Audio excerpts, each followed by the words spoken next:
Itu tadi pernyataan dari Ketua Umum Partai Demokrat Agus Harimurti Yudhoyono seperti yang diutarakan tadi.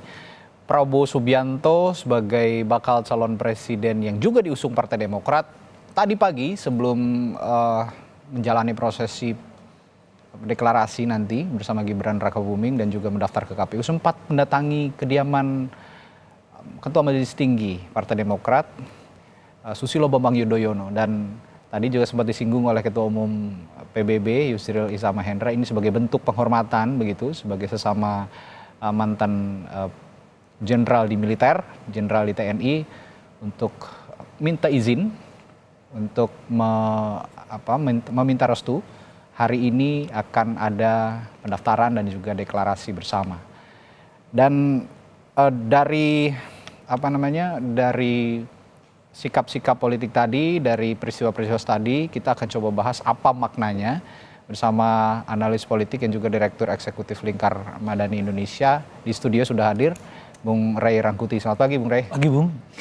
Pagi-pagi kita sudah disemangati oleh peristiwa-peristiwa politik yang cukup seru begitu ya dari kemarin. Bung Ray juga di akhir pekan kemarin sempat mengawal beberapa agenda Pilpres yang sudah berjalan. Nah, Bung Ray, sejauh ini tadi kita sudah melihat ada pernyataan dari Ketua Umum Partai Demokrat Agus Harimurti Yudhoyono soal pandangannya kepada bakal calon wakil presidennya Prabowo yang sudah dipilih. Akhirnya Demokrat juga menyetujui begitu, meskipun sebelumnya saya dengar infonya cukup kaget karena belum ada informasi tiba-tiba sudah muncul nama Gibran gitu untuk diusung. Anda melihat sejauh ini solidkah partai pengusung Prabowo Gibran untuk absolut begitu mengusung keduanya di Pilpres nanti? Kalau sudah melangkah sejauh ini yang nggak ada lagi kata yang nggak solid kan. Harus solid ya? Harus solid gitu. Karena udah diambil keputusan hari ini dalam beberapa jam ke depan mereka sudah mendaftarnya ke KPU gitu ya. Nah, kalau kita bicara tingkat solid atau nggak solid itu nanti kalau mulai masuk kampanye. Oke.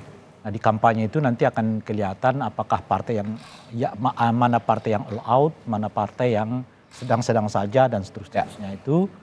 Nah, tentu pertanyaan berikutnya, mengapa ada yang sedang-sedang, mengapa ada yang all out gitu. Biasanya dan umumnya itu disebabkan oleh satu pembagian kerja. Mana yang lebih besar, mana yang tidak, ya cakupannya dan seterusnya gitu. Nah, yang kedua tentu saja dana yang menyertainya. Mana partai politik yang bisa mendanai sendiri atau mau tidak mau mendapatkan suplai dari yang lain dan sebagainya gitu. Itu tentu akan sangat berhubungan erat dengan kinerja dari partai politik yang bersangkutan. Tapi itu belum tentu menunjukkan bahwa mereka nggak serius. Itu dua hal yang berbeda. Soal all out apa enggak nih dengan serius atau enggak serius itu dua hal yang berbeda. Sebab all out itu tadi misalnya beban pekerjaan terlalu besar, dananya nggak cukup gitu kan. Jadi kelihatan seperti tidak all out, padahal sebenarnya mereka all out juga dan seterusnya. Itu tahap soliditas itu akan kelihatan nanti di sini gitu. Nah, yang kedua nanti tentu kalau misalnya masuk di putaran kedua, nah mereka apakah akan tetap solid atau tidak gitu, karena di tengah-tengah seperti itu kan kelihatan ya mana yang di putaran kedua ini lebih unggul atau tidak gitu. Nah, di tengah-tengah seperti itu ya bisa saja ada partai politik yang mungkin tidak menyeberang tetapi menahan lajunya sedikit. Apalagi kalau kemudian terlihat tingkat keberhasilannya tidak terlalu menjanjikan gitu. Nah, tinggal di dua itu aja sebetulnya ujiannya. Tapi kalau sudah ditetapkan, tinggal didaftarkan, itu artinya mereka udah menyelesaikan masalah-masalah di dalam internal gitu. Ya. Nah, kalau sebelumnya kita juga sebenarnya sudah pernah bahas soal ini, tapi saya akan tanyakan lagi nih ke Bung Ray. Kalau bicara elektabilitas gitu ya, para bakal capres dan cawapres, mulai dari pasangan Ganjar Mahfud, Anies Muhaimin, lalu juga sekarang Prabowo Gibran, yang kalau kita bicara elektabilitas, yang penting kan bukan hanya daya hidrolik gitu ya untuk mendongkrak elektabilitas, tapi juga logistik seperti yang Anda singgung tadi. Nah, secara logistik, Prabowo Gibran ini kuat nggak dibanding bakal cawapres yang lain? Atau bisa mengembangnya atau harus ada upaya lain untuk punya daya logistik yang kuat untuk memenangkan mereka? Ya, kita lihat dari kasat mata aja dulu ya. Karena yang kalau tidak kasat mata kita nggak tahu tuh. Pertama, mereka didukung hampir lebih dari 8 partai politik. Ya, gemuk ya koalisi. Ya, jadi ibaratnya kalau diantara mereka saja memiliki tabungan sendiri-sendiri, itu artinya mungkin bisa lebih banyak dari kandidat yang lain, karena kandidat yang lain itu kan paling banyak cuma 4 ya, partai politik pendukung gitu. Nah ini yang kasat mata, jadi boleh disebutlah kalau pasangan Gibran sama Pak Prabowo ini mungkin dananya lebih cukup, meskipun lebih cukup dalam pengertian dibanding yang lain. Belum tentu cukup, itu maksudnya ya. Kalau konteksnya secara menyeluruh belum tentu mereka cukup juga. Tapi kalau dibanding yang lain menurut saya mereka lebih cukup lah, lebih memadai gitu. Tapi begini Bung Rey, ini kegundahan publik atau mungkin juga lawan politik gitu ya dari Prabowo Mahfud ataupun juga Anies Muhaimin begitu. Ini kan Mas Gibran ini kan putra sulung presiden juga. Banyak yang mengkhawatirkan, tidak 1-2 orang, bahkan banyak juga tim kampanye dari pasangan lain mengkhawatirkan bahwa tidak akan terjadi ketidakfairan gitu, ketidakadilan ketika ada upaya-upaya dari dari pemerintah yang dipimpin oleh kepala negara, presiden, untuk menggerakkan massa misalnya, atau untuk menggerakkan perangkat negara untuk mendukung pasangan Prabowo Gibran ini. Make sense nggak kekhawatiran mereka? Iya, itu sangat mungkin. Tidak harus mesti anak Pak Gibran anak Pak Jokowi ada berada di salah satu pasangan capres gitu ya. Bahkan ketika beliau tidak tersangkut secara emosional pun, biologis gitu, kemungkinan itu terjadi. Sangat mungkin itu terjadi, di mana presiden merasa memerlukan untuk mendukung salah pasangan calon dan kemudian punya potensi untuk menggunakan berbagai cara dalam konteks menangkan itu. Apalagi tentu saja kalau ada yang betul-betul secara emosional dan apalagi biologis gitu ya, terlibat di dalamnya gitu. Tetapi kekhawatiran itu bisa dikawal sebetulnya oleh sistem yang kita sudah buat. Misalnya kan kita punya Bawaslu gitu. Bawaslu itu punya peran yang cukup fatal ya untuk memastikan bahwa tidak terjadi pelanggaran-pelanggaran seperti yang dimaksudkan gitu. Nah yang kedua juga ada beberapa aturan yang sudah mengatur tentang ketentuan keterlibatan presiden dalam hal pelaksanaan pemilu ataupun pilpres gitu. Di luar dirinya sebagai kepala negara dan kepala pemerintahan, tapi dalam konteks beliau sebagai individu ya yang berkebetulan menjabat sebagai presiden misalnya. Misalnya salah satu contoh, beliau boleh saja kampanye terlibat loh. Untuk menyatakan dukung ini misalnya ya. Tetapi ketika beliau kampanye itu tentu harus memenuhi persyaratan, misalnya harus cuti terlebih dahulu gitu. Tidak menggunakan fasilitas negara gitu ya. Dan yang paling penting juga salah satunya adalah tidak menggunakan infrastruktur negara pemerintahan yang lain. Kalau fasilitas itu kan melekat di dalam dirinya sebagai jabatan kan. Kalau infrastruktur itu artinya infrastruktur negara itu artinya ya ASN, ya TNI, ya Polri gitu ya, yang memang semuanya berada di dalam ranah eksekutif gitu. Ya untuk tidak dipergunakan bagi kepentingan pemenangan calon presiden tertentu gitu. Tapi di luar itu sebetulnya kan kalau ini konteksnya pengerahan kan, keterlibatan dalam pengertian fisik ya. Tapi jangan lupa juga bisa saja keterlibatan non fisik gitu. Nah keterlibatan positif non fisik itu mungkin secara umum akan bertumpu pada 2 hal. Pertama adalah apakah yang bersangkutan mensuplai dana kepada pasangan calon presiden wakil presiden. Ya tentu di luar batas yang sudah dinyatakan dalam undang-undang. Ya mungkin bahasa yang lain, telepon kiri, telepon kanan, kayak gitu-gitulah ya kan. Kita tidak bisa menutup mata juga, banyak juga ya pelaku usaha juga yang mendukung salah satu pasangan capres-cawapres. Itu potensial tidak diperbolehkan ya. Nah, jadi yang memang boleh nggak presiden nyumbang? Boleh, karena ada selama sesuai dengan ketentuan. Kalau individu itu seingat saya 1 sampai 5 miliar ya seingat saya, kalau saya nggak silap tuh di undang-undang. Dia boleh aja menyumbang. Tapi yang non fisik ini yang kita sebut tadi, kalau itu kan fisik lah, kelihatan tanda tangan macam-macam. Yang non fisik itu ya telepon kiri kanan dan sebagainya. Itu yang dikhawatirkan. Nah yang kedua, menggunakan kekuasaannya ya untuk misalnya melakukan tindak pidana kriminalisasi kepada orang lain gitu. Nah itu yang juga harus dicegah itu. Jadi ada yang bersifat fisik, ada yang bersifat non fisik ya.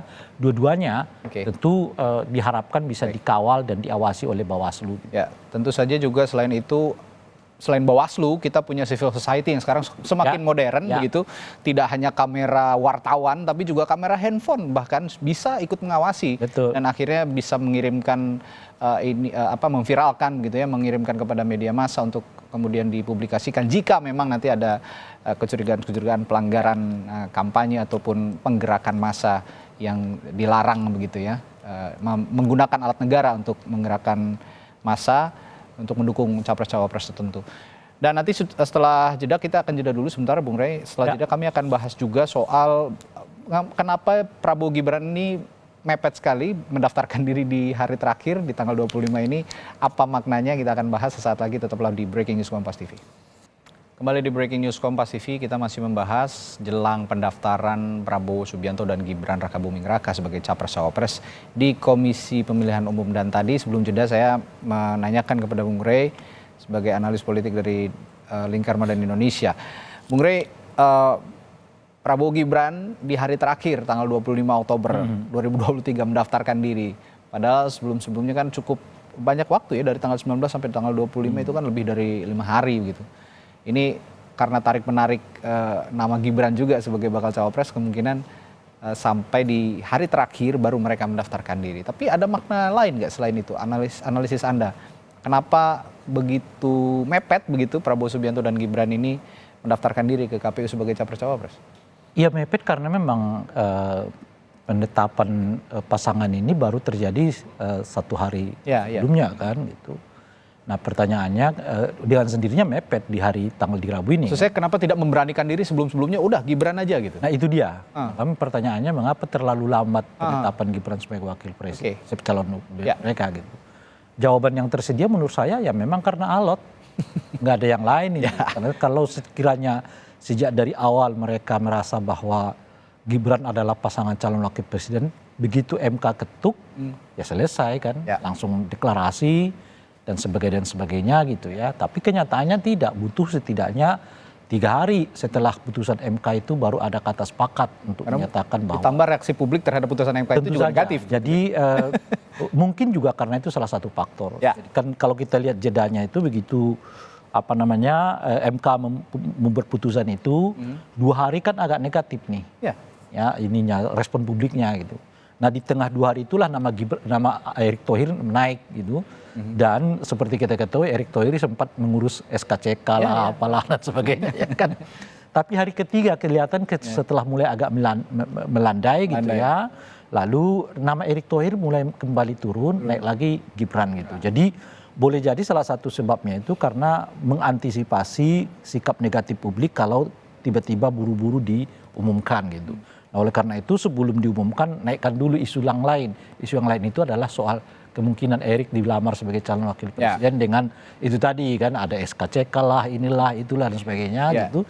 Lalu setelah kelihatan memang hari ketiga cukup melandai gitu, lalu nama Gibran dinaikkan lagi hari keempat baru masuk ke dalam peristiwa Golkar itu kan. Ya, deklarasi dari Golkar sebagai bakal calon wakil presiden. Dan informasi yang saya terima juga memang tarik menarik itu cukup alot begitu. Ya dan yang Partai Golkar mohon maaf, sebenarnya Prabowo Subianto ini menginginkan Erick Thohir mulanya untuk menjadi bakal calon wakil presiden. Informasi yang saya terima.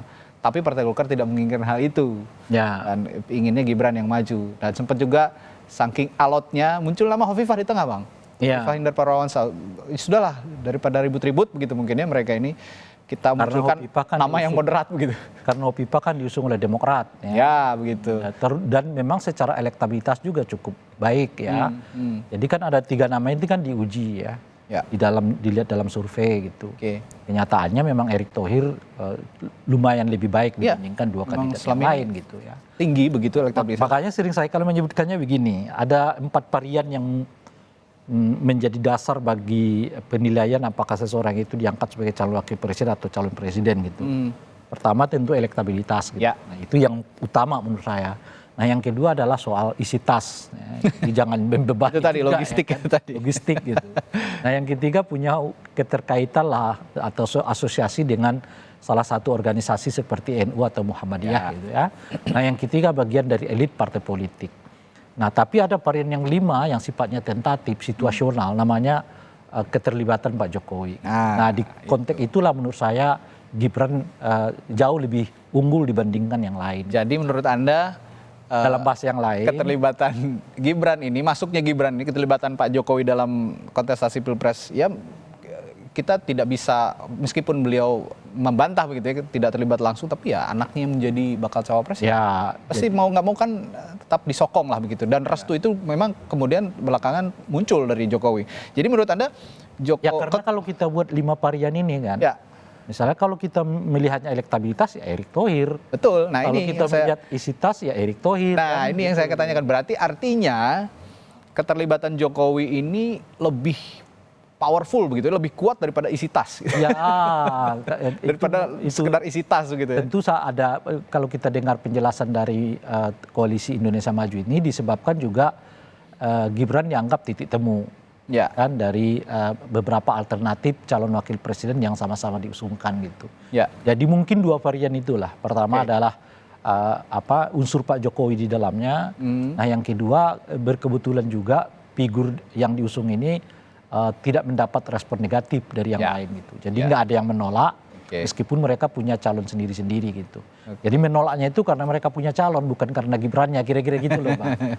Ya, jadi memang sudah sudah sejak awal memang sepertinya membidik begitu ya. Membidik nama Gibran ini gitu. Dan jika kita simak pernyataannya Presiden Jokowi dahulu begitu, yang sepertinya tidak mempunyai ambisi untuk memajukan keluarga begitu kan, tapi perlahan mulai tampak, mulai dari pengusungan Gibran di Wali Kota Solo, lalu juga menantunya Bobi Nasution sebagai Wali Kota Medan, dan semuanya memenangkan pilkada.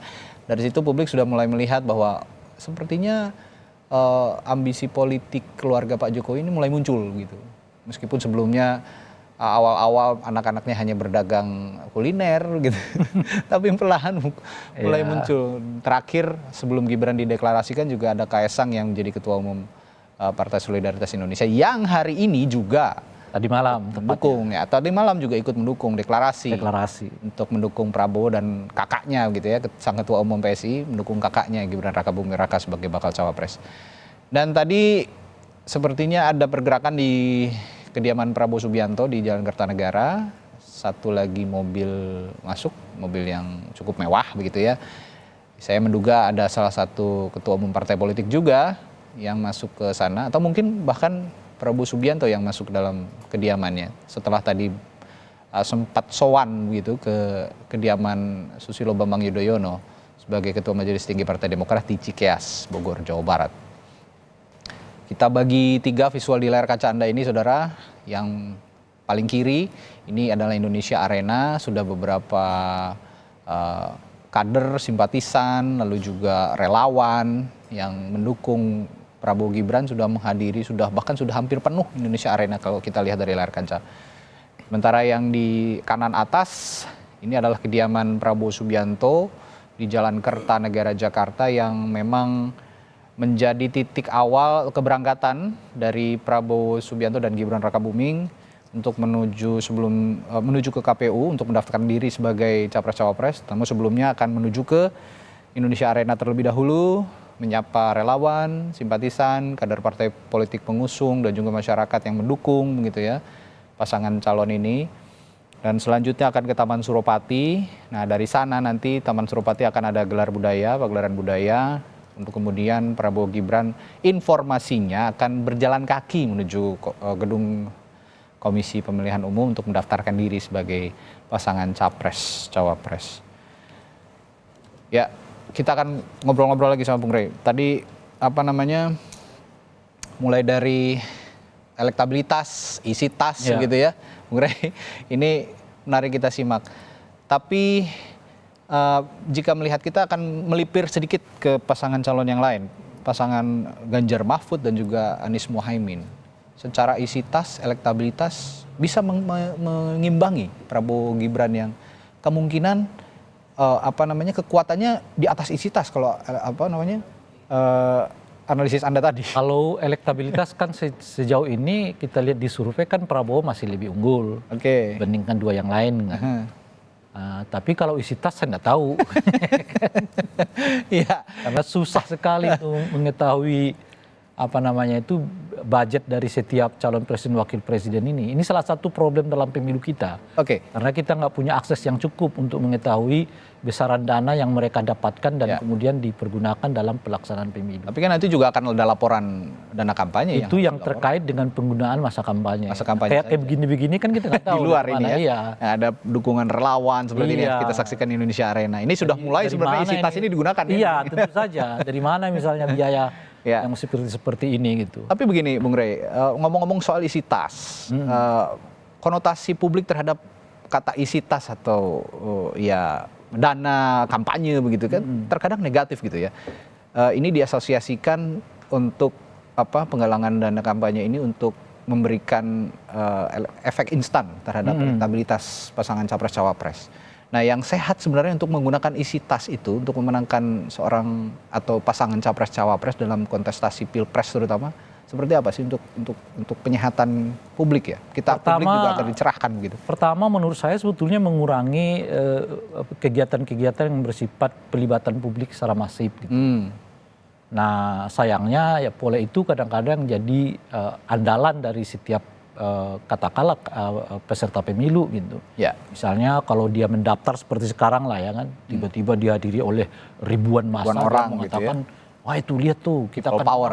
Ya kan ribuan gitu. Ya. Nah padahal untuk mengukur apakah kehadiran seperti itu memiliki efek elektoral itu kan sebetulnya tinggal survei gitu. Jadi sekalipun kita klaim ini kita lagi ada kegiatan yang dihadiri oleh jutaan orang. Iya, tapi di survei kan tetap nggak melihat itu gitu loh. Jadi dan sebagainya gitu. Nah, menurut saya yang begini model-model begini baiknya mulai lebih dikurangi sehingga penggunaan dana kita itu lebih terarah, lebih efisien dan seterusnya gitu. Nah, yang kedua adalah mengurangi pembiayaan ini tentu mengoptimalkan sarana yang jauh lebih gratis ya seperti misalnya media sosial dan seterusnya. Nah sekarang misalnya orang masih tetap berlomba pakai spanduk di mana-mana, pamflet di mana-mana. Padahal efek dari itu sebetulnya nggak terlalu tinggi lagi karena orang udah beralih dari media ruang menjadi media digital ini kan gitu. Nah, jadi jauh lebih efektif sebetulnya kita memperkenalkan diri dari saluran media sosial dibandingkan dengan buat baliho, spanduk, stiker gitu ya dan sebagainya. Ini model yang saya sebut sebagai model ketika orang belum punya Android gitu ya. Nah, setelah punya Android itu mestinya kita udah mengurangi aktivitas menggunakan media sosial media ruang masuk ke media sosial. Media ruang, media sosial. Nah, yang ketiga adalah tentu kampanye sejak dari awal gitu. Nah, kesulitan kita ini kan karena entah itu caleg, entah itu partai maupun calon presiden wakil presiden, kadang-kadang baru last minute ya ditentukan kesertaan mereka di dalam pemilu. Dalam hal ini misalnya bukan Pak Ganjar ya. Pak Mahfud kan ini juga boleh disebut last minute ya kan. Gibran last minute gitu ya ditentukan sebagai calon wakil presiden mereka.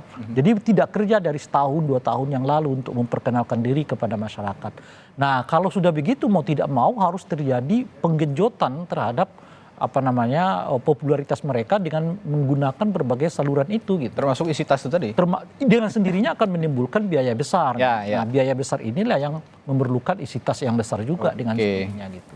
Ya, ngomong-ngomong isi tas lalu kampanye ini kalau berbicara kampanye sebenarnya konsen saya sebetulnya tentu kalau saya sendiri konsennya tentu saya di luar gimana sih caranya supaya kita nggak menggunakan dana yang sebetulnya efek elektoralnya nggak begitu tinggi gitu ya. Cuma karena kita terpaku pada masa lalu itu kan kalau kita mau ngukur soal apakah kita akan menang atau tidak memang dilihat dari jumlah massa yang hadir di dalam kampanye atau tidak gitu ya. Nah, menurut saya salah satunya itu adalah memang harus transparan. Nah, masalah kita soal transparansi penggunaan dana inilah yang menurut saya sampai sekarang belum sepenuhnya dapat ditegakkan. Akuntabilitas dan transparansi penggunaan anggaran dan kampanye yang masih penggunaan dan penerimaan anggaran optimal untuk dana kampanye dikasihkan kepada publik begitu ya, untuk diketahui publik. Tidak hanya yang dilaporkan kepada KPU tapi yang seperti ini juga sepertinya harus bisa transparan gitu ya tim kampanye pasangan capres-cawapres. Nah, berbicara soal kampanye ini kan sebenarnya yang sehat bukan penggerakan massa yang begitu besar seperti ini, tapi muncul di hadapan publik dengan gagasan dan ide, begitu, perang gagasan dan ide. Kita lihat pasangan capres-cawapres dari mulai Muhaimin Iskandar dan Anies Baswedan dan Muhaimin Iskandar dan juga Ganjar Pranowo dan Mahfud MD ini sering menghadiri acara-acara yang menghadirkan pentas gagasan begitu ya. Kemarin di salah satu forum pengusaha Amerika Serikat juga Ganjar dan Anies tampil, tapi Prabowo sepertinya belum mengeluarkan gagasan-gagasan yang konkret begitu sejauh ini. Kalau saya pribadi lihat begitu. Nanti saya akan tanyakan apakah betul menurut pengamatan Bung Rey juga bahwa Prabowo ini belum punya gagasan yang konkret dibandingkan bakal capres yang lain. Kita akan bahas sesaat lagi di Breaking News Kompas TV. Tetap bersama kami.